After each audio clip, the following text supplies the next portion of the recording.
my kitchen today. And since I've been on such a cooking kick, I actually just cleaned up. I have like food all around me that you cannot see in the periphery.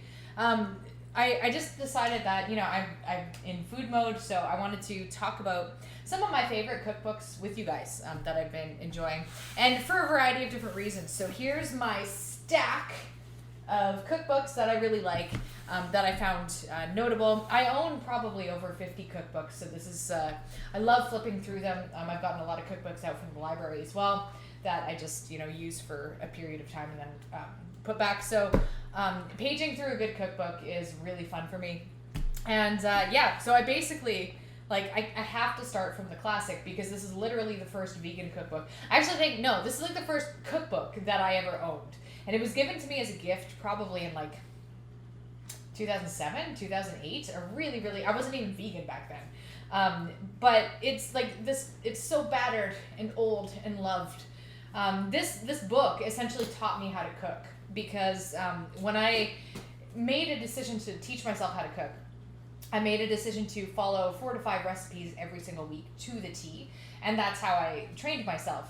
This book, I probably have gone through over half of the recipes. Now, I will say, some of them were kind of complex, and as a complete beginner, I made some mistakes, and they went well over my head.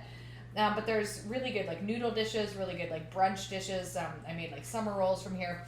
But this was not the best absolute beginner cookbook, but this is a really good cookbook with some solid recipes. I've made birthday cakes and stuff from here. Tofu scramble. This was a huge mainstay for me for a long time, so I needed to mention that. Now, going also to if we're talking about classic cookbooks that I've used a million times, this is my other first cookbook ever by a Canadian author, Sarah Kramer, La Dolce Vegan. She has 3 books in this series. This is very, very old school style, and it's kind of a collection of a variety of different cookbook, basically the recipes aren't just hers, it's a mix. And yeah, exact same story as Vegan with a Vengeance by Isa Chandra Moskowitz, who has written a bunch of cookbooks I really like, is that when I was teaching myself how to cook, I cooked a lot of recipes from here.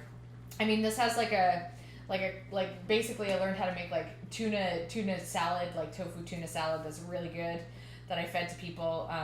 And what I do a lot of the times when I'm going through cookbooks is I do marks on the page when I finish. I usually write notes and stuff as well. So you can see I have a mark on this because I made that page as well. Eggplant parmesan. It's got a ton of recipes, classic. Not one I reach for anymore, but one that I found that one to be a lot more beginner friendly when I was just getting started. So getting a little bit, moving ahead a little bit, I think this might actually be one of my favorite cookbooks of all time. Viva the Vegan by Terry Hope Romero. It's a Latin cookbook. It's basically yellow rice and lots of bean dishes, and one of the best stews I've ever made is in here somewhere, and I can never remember what it's called, but it's like a guatita, I believe. It's like a potato peanut stew that's really meaty. Some of my favorite recipes of all time that I've ever cooked have been from this cookbook. Some of it's a little overly complex, and I haven't attempted a lot of the recipes.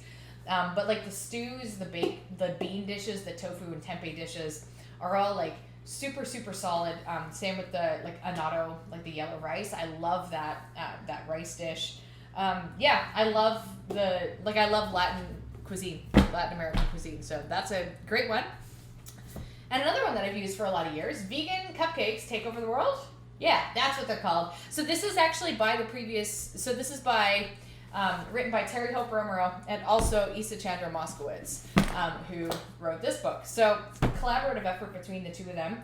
And it's just a real solid cupcake book. I probably worked my way through half of this.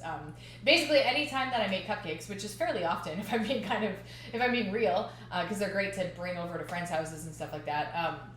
I use this cookbook. It's got some good classic standby recipes for just basic cupcakes, but lots of variations like Oreo and German chocolate and green tea cupcakes and tiramisu cupcakes, which I've made, or orange pudding cupcakes.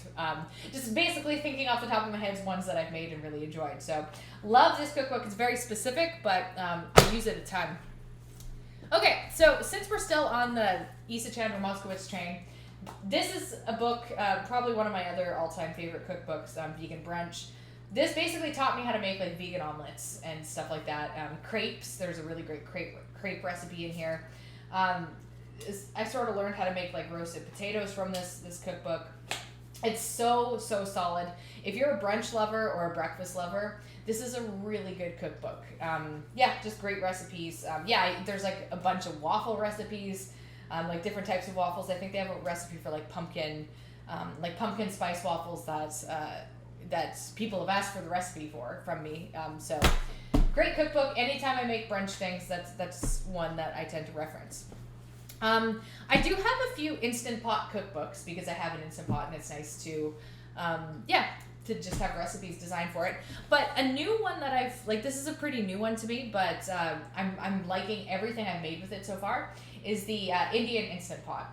So the reason I like this so much, like this particular like Indian specific, is because it makes use of a lot of different dals and like beans and legumes and stuff like that. So a lot of like conventional Instant Pot cookbooks is like more like American style food, which doesn't have as much like use of beans. It's like a lot more meat. And this is a like much more vegetarian friendly cookbook where I'm actually making healthy food because I'm using cheap pantry staples like my lentils and stuff like that. And everything, so I've only made about 3 recipes from here so far, but everything that I've made from it has been great. I'm trying to see like all my bookmarks were on the wrong page. I've made like a dal from here because, and I haven't tried their chana masala, and now I'm just flipping through a cookbook. But they have like a dal makhani recipe, which is really cool. I made their dal fry, which I quite liked. I made a potato recipe as well from here with my garden potatoes. So yeah, really liking that one so far, though I haven't used it as much. And then finally, totally inspired by Jenna Fisher from The Office fame. She was going through an Instagram phase where she was posting bread baking adventures on her Instagram stories all the time because she was teaching herself how to make bread. And I found that to be really exciting and inspiring to follow her journey. And she was baking her way through this cookbook. So Bread Baking for Beginners by Bonnie O'Hara. Basically, I wanted to pull a Jenna Fisher. I was like, I'm going to follow in this girl's footsteps. So what I did is I started at the beginning, and I just followed every single recipe. I have not made it all the way through. At some point, you're just like, okay, this is a lot of bread. There's only so much bread I can make and eat. So I think this is about as far as I got. I got about a third of the way through. Still have my little bookmark in there. So I didn't make it as far as sourdough and stuff, but this is a really no-nonsense bread baking book, but it's also like scientific. It goes into like, okay, why do you need this ingredient and this amount of this ingredient, and why are we using weights and not like spoon measurements and stuff like that.